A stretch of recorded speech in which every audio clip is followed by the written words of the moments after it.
story begins more than 60 years ago inside an abandoned chicken coop, where our founder discovered a retired teacher living, no home, no health care. So she said no to this injustice and yes to transforming lives. It's this drive, this compassion, that inspired AARP. Today, we empower people to choose how they live as they age. As a wise friend and fierce defender, we advocate for better health, financial security, and stronger communities. AARP, join us in making a difference.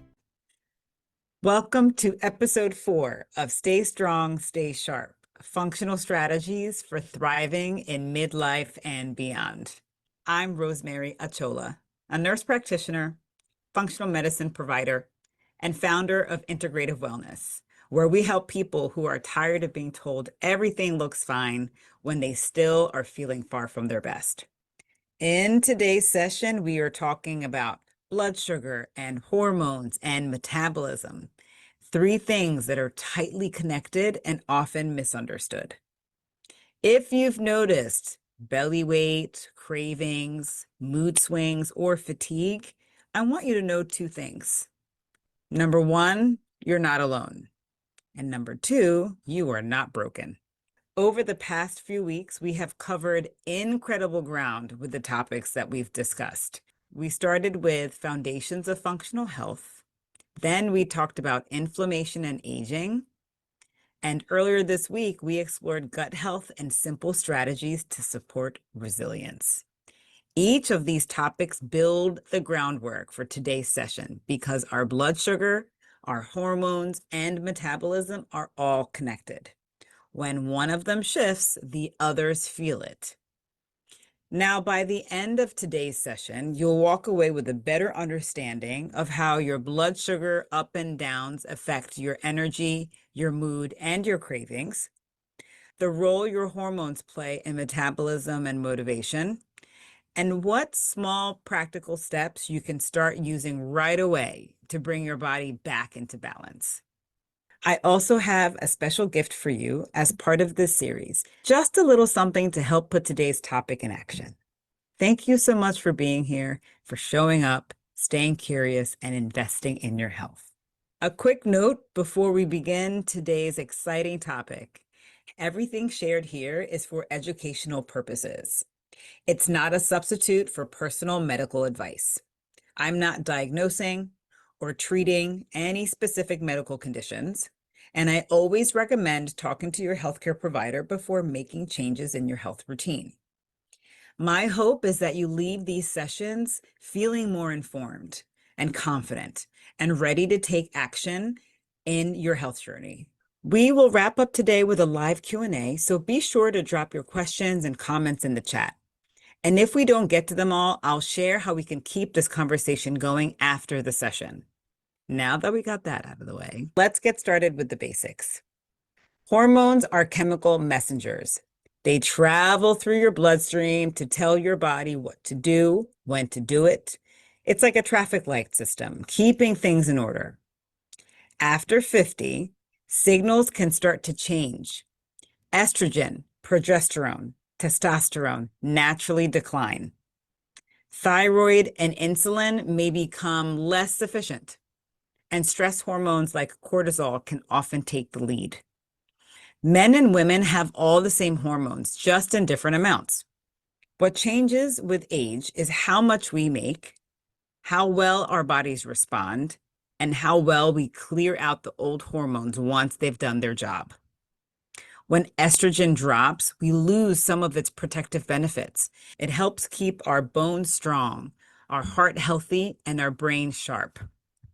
Progesterone, this is our calming hormone. It helps with sleep, with mood, and anxiety.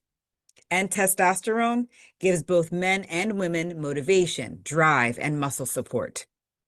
These hormones start to shift in our 30s and 40s, but we often don't feel the full effects until our 50s or even older.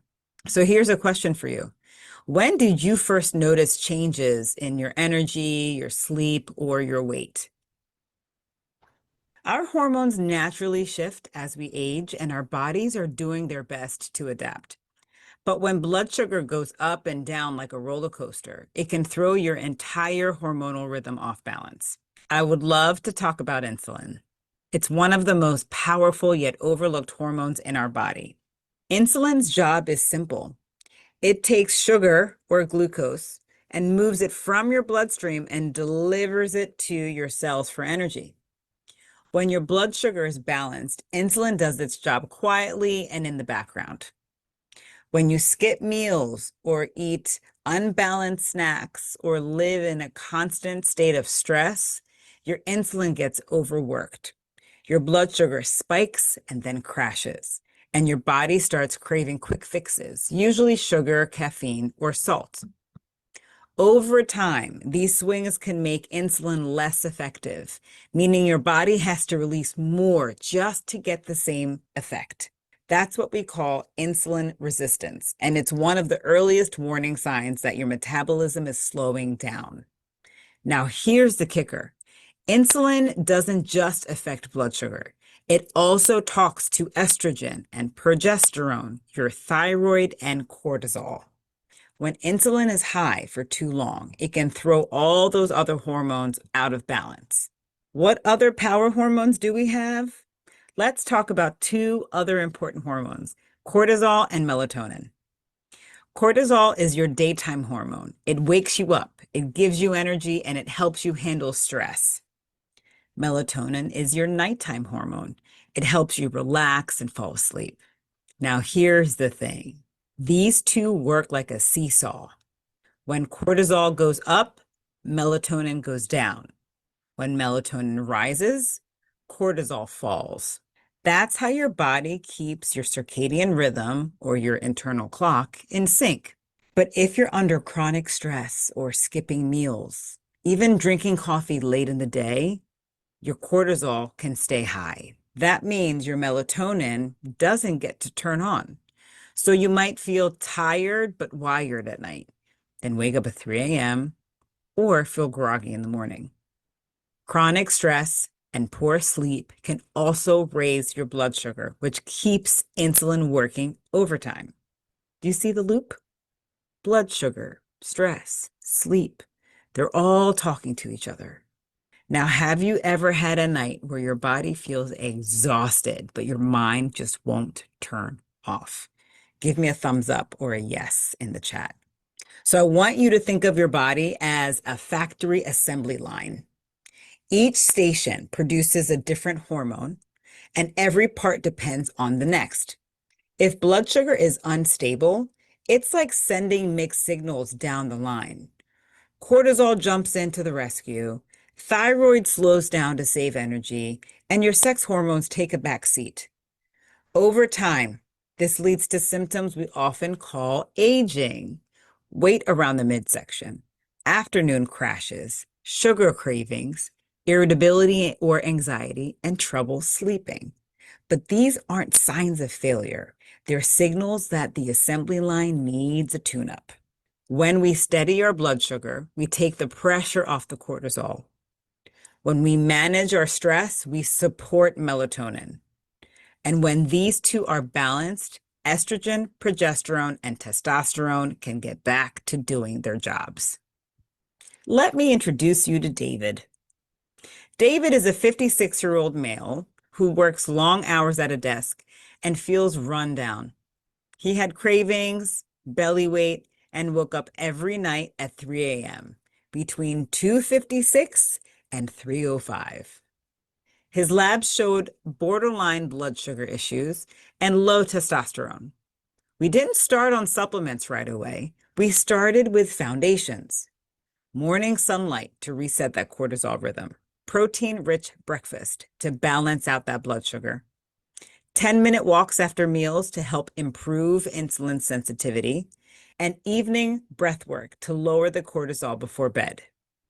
Within 4 weeks, David was sleeping better, had fewer cravings, and his energy was steady all day. His hormones didn't change overnight, but his environment did. And when the body feels supported, the hormones will follow. What functional strategies can we start to help balance our hormones? You know I have some options for you. The first thing that we're going to do is eat protein at every meal. Protein keeps your blood sugar steady and gives your body the raw material it needs to make hormones. Starting with a robust serving of protein in the morning is like setting the thermostat for the day. What else can you do? Move your body daily. Even 10 minutes of walking helps your cells use insulin more efficiently. Try walking right after dinner. It helps lower blood sugar naturally. There's a third thing. Let's prioritize sleep. Sleep is when your hormones reset. If you're not getting 7 to 8 hours, cortisol stays high and melatonin cannot do its job. Trouble winding down? Turn off screens 30 to 60 minutes before bed and lower the lights to cue your brain that it's time to start winding down. Number 4, support your gut. Your gut clears out old hormones and helps make new ones. Adding fiber, fermented foods, and drinking plenty of water is a way to support your gut. Think of your gut as a hormone recycling center. And what about number 5? Any guesses? We're going to manage stress. Chronic stress steals resources from other hormones like your thyroid and your progesterone. You can try deep breathing before meals or journaling before bed to really help calm your nervous system. Hormone changes after 50 are natural, but symptoms like cravings, fatigue, and belly weight, they don't have to be. When you keep your blood sugar steady, you naturally support your metabolism, your mood, and your hormones. And when cortisol and melatonin are in sync, your stress lowers, your sleep improves, and your energy rebounds. To help you get started, I've put together a Stay Strong recipe booklet. 3 simple meals include a protein-packed breakfast to balance morning blood sugar, a midday lunch that keeps energy steady, and a balanced dinner that helps support digestion and sleep. The link to the booklet is in the chat. So what are your key takeaways? Balanced blood sugar equals balanced hormones. Cortisol and melatonin work like a seesaw. Estrogen, progesterone, and testosterone all shift as we age, but the lifestyle can keep them in harmony. Next week, we will dig deeper into the last 2 hormones, cortisol and melatonin, and talk about sleep, stress, and nervous system. Thank you for being here, and let's jump into the Q&A.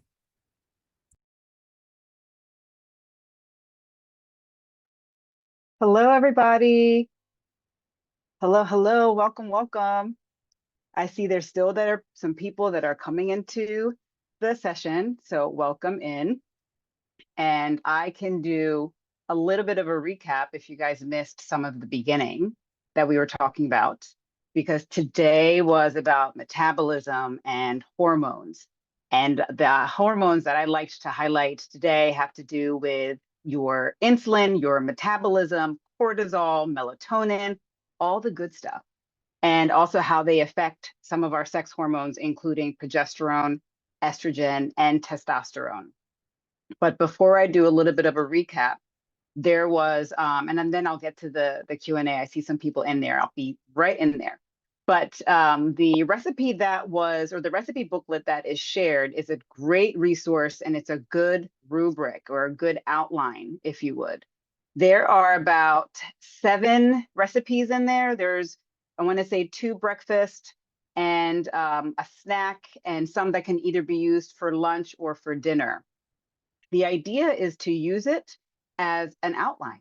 If it calls for a certain protein that you don't really care for, just swap it out for another protein. I wanted to give something that showed a little bit more of a balanced meal to help balance that insulin and to help really keep those hormones nice and steady. So I really hope you enjoy it, and let me know what you think. And there's also the survey link that was already put into the chat. If you have joined us for the other episodes, this is episode 4. Thank you for continuing to stay with us. So please fill out the survey and let us know how we're doing. And okay, now I want to get to the chat a little bit, and let's see. We have a few belly weight questions that we have going on here, right? No, that's somebody. So belly weight is very, very interesting as far as why people are still gaining belly weight. One of the things that I hear a lot of the times are, I have not changed anything in my routine. I'm eating the same way, I'm moving my body the same way, but I'm gaining this belly weight and I don't know what to do about it. So the thing is that hormones, they naturally shift as we get older because our body, we make them, we use them, and then we get rid of them. And as we age, that process looks a little bit different. And so that's why sometimes we can gain some belly weight. So one of the things that happens is that you can have some insulin resistance. So that means that your insulin has to work harder to pull that glucose back into the cell. What does that mean? Anytime you eat anything with sugar or any sort of carbohydrate, your body wants to use it for energy. And the way you use it for energy is through insulin. It's kind of like it's like the key that opens the door, right? So as you get older, sometimes your body has to push out so much more insulin to actually use that glucose. So if that sugar stays in your blood for too long, it can actually turn into fat. And so that's when it can land, is kind of right around in your stomach in your midsection.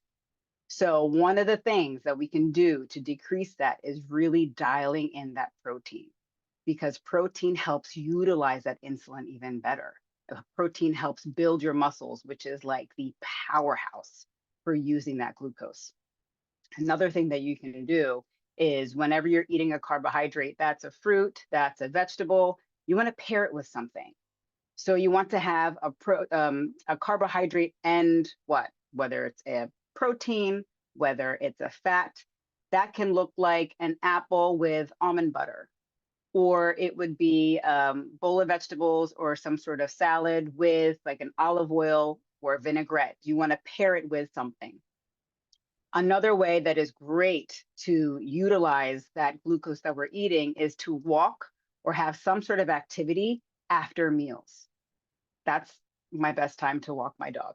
I try to time my walking of the dog with my meals. So after lunch, sometimes after breakfast, that's when we go for a little stroll. That way I can utilize that glucose that I just ate. So doing those few things can really help target that belly fat. Great question. Okay, let's see. I'm not a big breakfast person, so do I really need 25 to 30 grams of protein in the morning? This one is a very, very popular concern that a lot of clients that I work with have. So here's the thing. Ideally, great. Yes, we would love 25 to 30, sometimes even 40 grams of protein in the morning. But if you don't even eat breakfast, starting with a high volume like that, you won't feel very good because your body is not used to processing all that protein at once. I would say start slow. Start with 10 grams of protein. Coffee alone does not count as breakfast. You want to eat something that your body's going to use as fuel. So that could be that apple and peanut butter that we talked about. Or if you have tea in the morning, you can add some collagen powder or some protein powder in your tea. In the recipe booklet, I added a smoothie. Smoothies are a great option because you can put in a fruit, which has your fiber. You can put in a protein powder or egg whites, or the pasteurized egg whites you can add in there for protein. And you can sneak in some vegetables in there, whether there's a spinach. One great tip that I love for a smoothie, and I sneak it into my kids' smoothies. They don't even know that I do this. They might if they watch this. But I add in the cauliflower bites, like the riced cauliflower.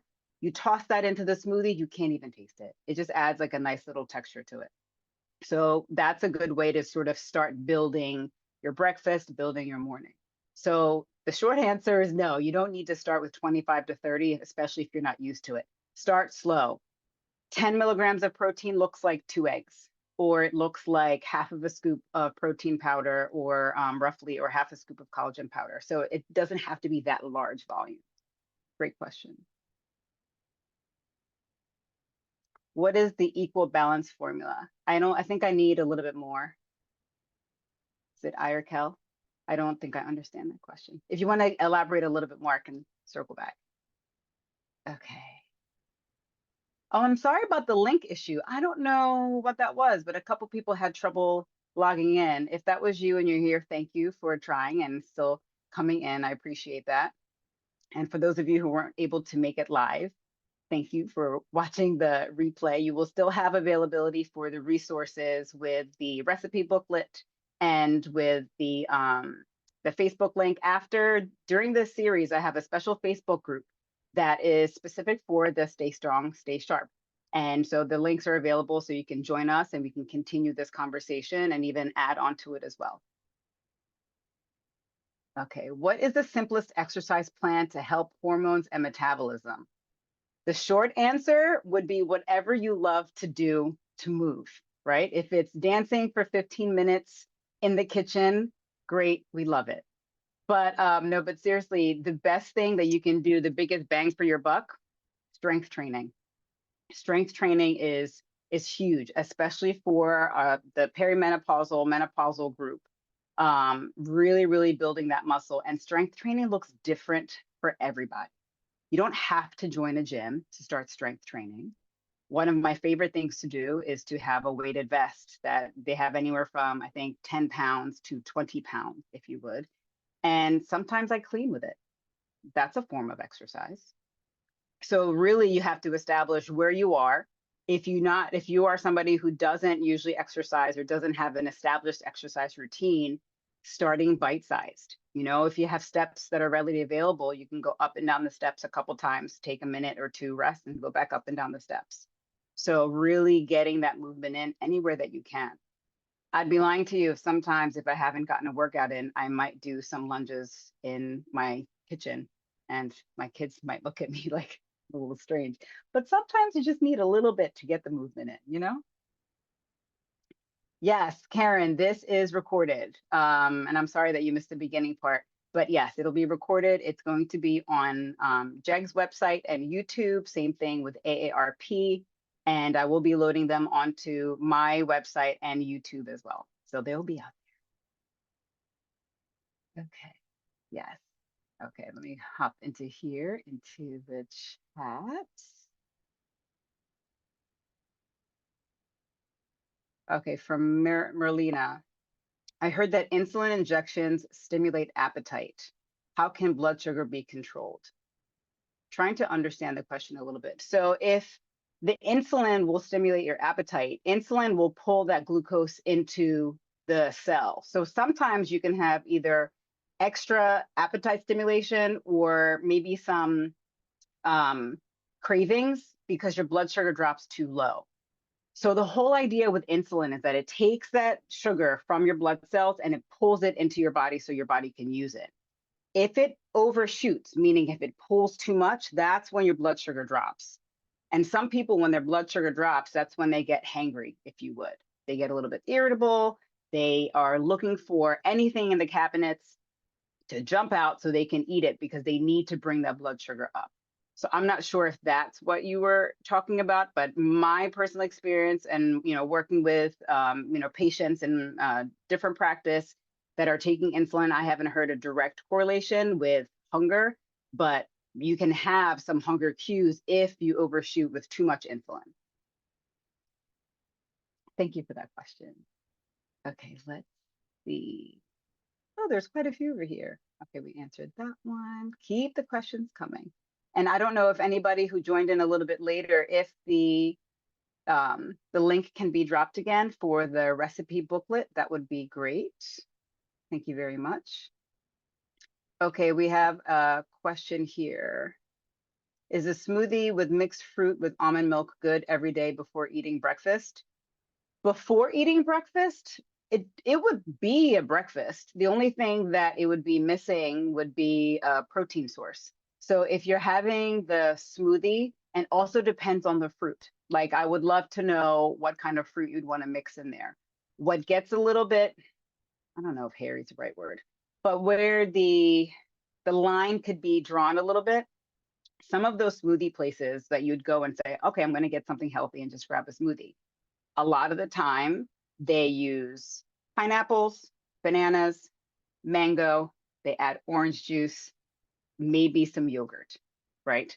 And out of those 5 ingredients, there's really no protein source and there's very little fiber. So smoothies are great, but you also have to look at what ingredients you're mixing those in. So A smoothie can literally be a meal. And anytime you're looking at your plate, I want you to look and take notice of what your sources are. So where's your protein source? Where's your fiber source? Your carbohydrate source? And your starch or fruit or what have you, your carbohydrate source. Protein and your fat, I'm sorry. Protein, fiber, fat, and carbohydrate. So those are what you want in there. That's looking more of like a balanced plate or a balanced meal. So if you do go to a place to grab a smoothie, look at the ingredients and see what checks the mark and what's missing. So that was a good question about the smoothies. How long do you need to walk after meals in order to keep blood sugar in check? Honestly, about 10 minutes. And I've tested it myself because I always get curious and I like to use myself as an experiment sometimes. But I wore a continuous glucose monitor because I was curious to see what my body did with a quarter cup of rice versus a banana. You know, how efficient my body was with utilizing the glucose. And interestingly enough, I found that pears tend to spike my glucose higher than other fruit. And I did the experiment one time. I ate a pear, I saw what it did. And then the next day I ate a pear and then I worked out. So your body is naturally going to have a glucose spike. That's what it's supposed to do after you eat something.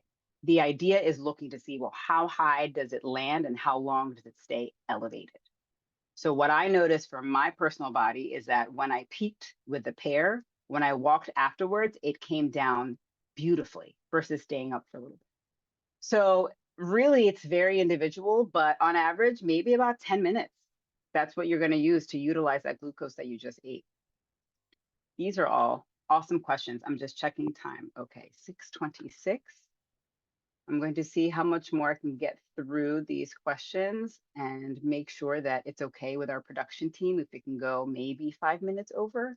We'll see how we can get through. If I don't get through any of these questions here, please feel free to bring it into the Facebook group. Okay.